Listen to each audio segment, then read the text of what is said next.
Hey, Stephen Yanni here doing the junkyard crawl at Bernardston Auto Wrecking in Bernardston, Massachusetts with a 1995 Dodge Dakota V8. Now, if you don't remember, the Dodge Dakota was really kind of a land-breaking vehicle when it arrived in 1987. It was Dodge's right-sized pickup truck. That's how they marketed. Smaller than a full-size Ram, larger than a D50 Mitsubishi Ram, and of course the Ford Ranger, Chevy S10. This was larger than those. So the first mid-sized American pickup truck. And these were very popular vehicles built between 1987 and 2011 in 3 different generations. This one here is an example of the first gen of Dakota built between 87 and 1996. Now the V8 engine that we see right here was first available in 1989. The first couple of years you had nothing but a 4-cylinder or the 3.9 V6, which was basically 6 cylinders of the 318 V8. But again, this is the mighty 318 V8. Now, here's a catalog here for 1988 Dodge Dakota, a little bit earlier than this one, but same basic bones, the first gen, like I say, right here between 1987 and 1996. But in here we can see Dakota 2-wheel drive, and on the top left we see the various different engines possible, a little 4-banger, a V6, 3.9, and again, the 318 would arrive in 89. In the Shelby, and then as a regular option in 1990. And of course, yes, Dodge Shelby Dakotas, yup, they made them in 1989. Of course, for 1990, the 318 was available in any Dakota. Good looking trucks, available with an 8-foot bed or a 6.5, and that's 4-wheel drive. And that, I believe, is a 2-wheel driver right there. So the Dakota is a very flexible platform. And again, we see it right here is the 4-wheel driver there. Dakota Sport, and in here is an exploded view. Again, body on frame, just like a full-size Dodge pickup truck, but again, very much more maneuverable, and the stripper half-tonners right here. Great little trucks, but again, when the V8 arrived in 1990 as a regular production option, as we see right here, the Dakota became a bit of a muscle truck. Now, the 360 would arrive. We'll talk about that in a few minutes, but with that said, this is the 318 right here, and it looks like a, sort of a basic V8 engine.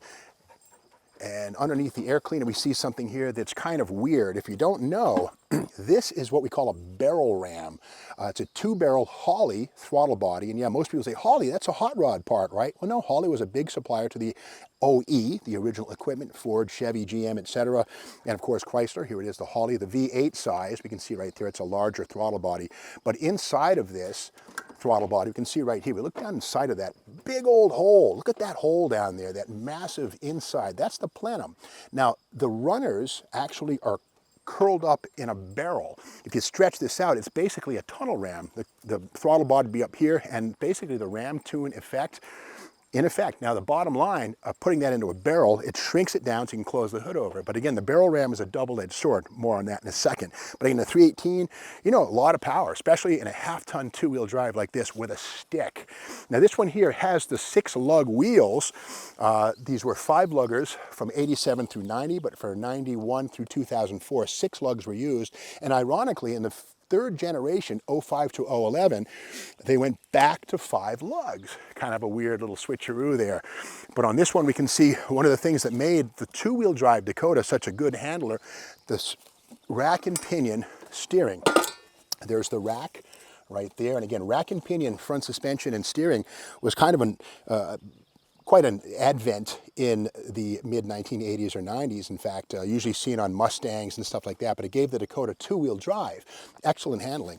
The master cylinder, kind of an interesting thing, made of aluminum with a plastic reservoir on top, something that a lot of people swap from these into Dodge Darts and other Mopar race cars.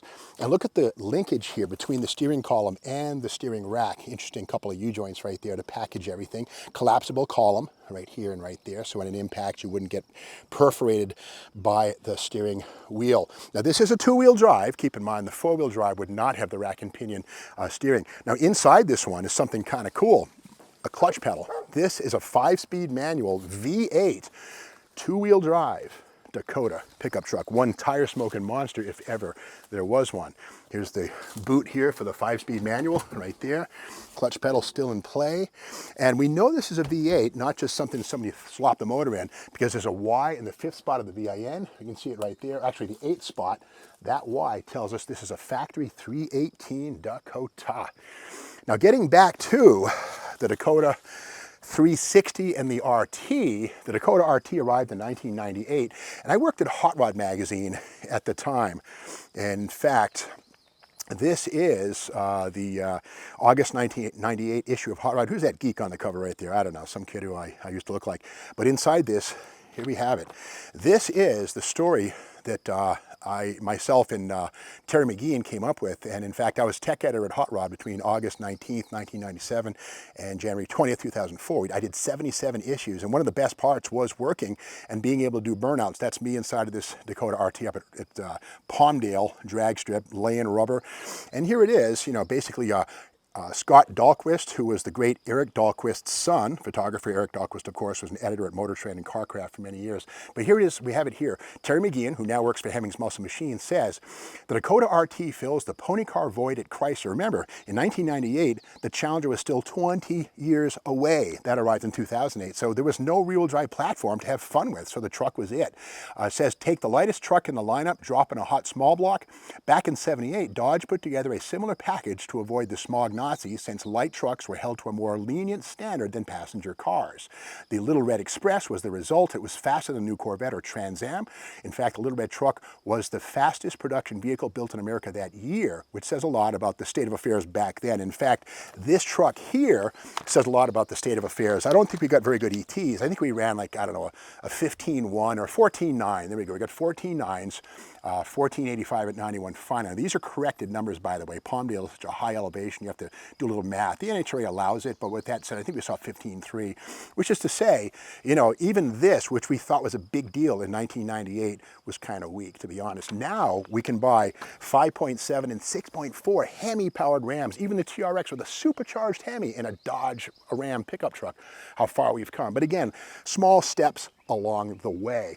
Now, I got into a little bit of trouble, I got to say, a couple of years later. This is November 2000. I was still at Hot Rod. Again, I was there through January of 2005. And inside of this, we did a little story about a performance hop-up kit right here. But if you look at it, the title is called Dog Kota. I got in some trouble over this. Too little, too late. And you can see, Ro McGonigal, my editor, says, we won't use your name, Steve, don't worry. So he put me as Steve Magnum RT. Thanks, Ro. I love Ro. He's a good guy, but he had some fun. Anyway, we took a brand new, basically, Dakota RT, baseline test, 191 horsepower. Well, Direct Connection, or Mopar Performance, I should say, was selling parts to perk it up. So we started with a cold air intake, and we gained 16 horsepower, and we put a catback exhaust, lost 4 horsepower, installed headers, gained 8 horsepower, kind of went back and forth with this thing, and then finally we did a high performance computer, and we gained 9 horsepower, and in a hot cam lost 10 horsepower.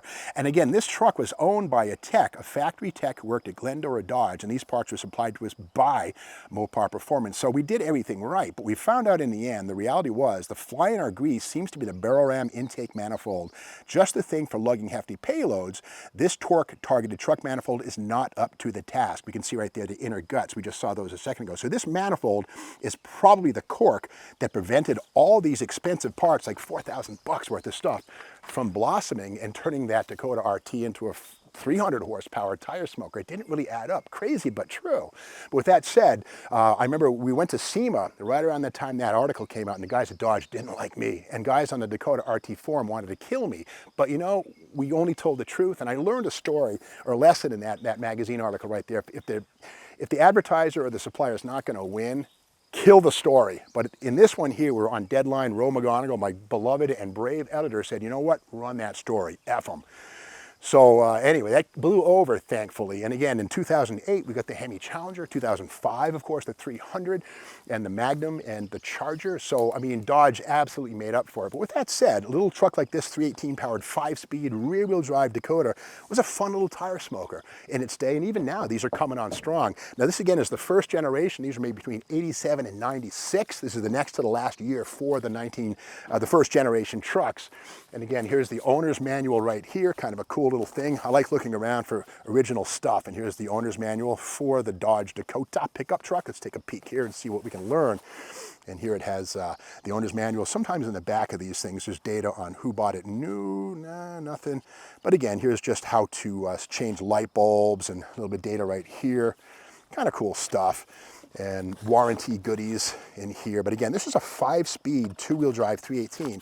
So, you know, you could have had a little tiny 4-banger or the 3.9 V6, which is basically, you know, 6 cylinders of the LA V8. But again, a pretty advanced little truck. This one here, I think its days are probably over.